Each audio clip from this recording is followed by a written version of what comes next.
Oui, nous réalisons combien nous nous éloignons de ce monde, tandis que nous avançons avec Dieu. Combien le monde devient lointain. C'est l'action de la vie. Et il en sera ainsi pour tout enfant de Dieu qui vit sa croissance spirituelle.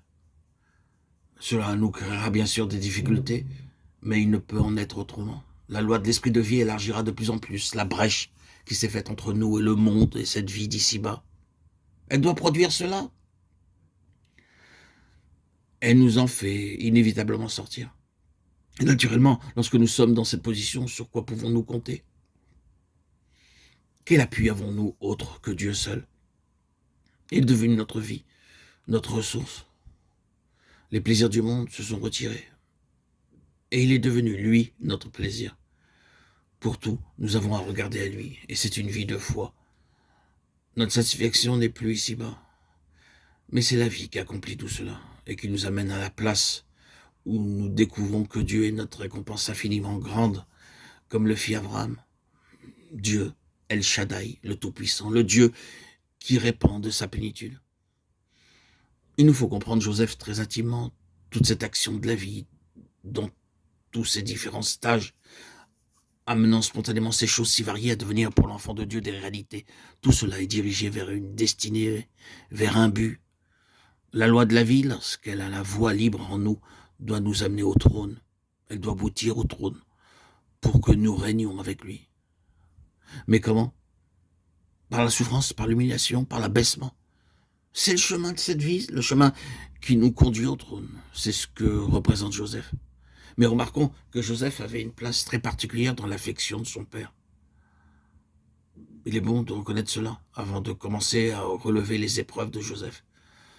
L'Éternel châtie celui qu'il aime. Et Satan conteste toujours cela.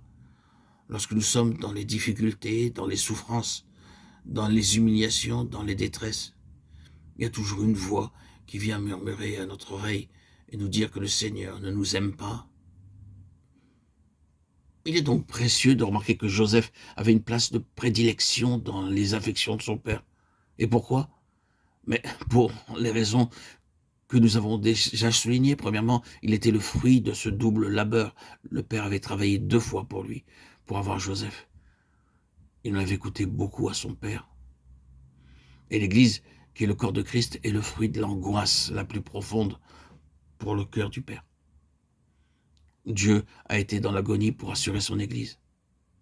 Elle est l'Église de Dieu. Quelle déclaration merveilleuse! Elle est appelée si souvent l'Église ou le corps du Christ, mais ici, la désignation qui lui est donnée, c'est l'Église de Dieu qu'il s'est acquise par son propre sang. Acte 20-28. C'est pourquoi l'Église lui est chère d'une manière toute spéciale. Mais ce n'est pas seulement parce que l'Église est le résultat de son double service, ou de son agonie, ou de son labeur, qu'elle lui est chère. C'est aussi parce qu'elle est le fruit de son esprit, ce qui répond le plus profondément à son être le plus intime. C'est une chose merveilleuse. C'est ainsi que Dieu considère l'Église. Il ne regarde pas en ce que nous sommes en nous-mêmes, mais il nous voit en ce que nous sommes en Christ et ce que nous serons dans l'éternité. Une chose merveilleuse.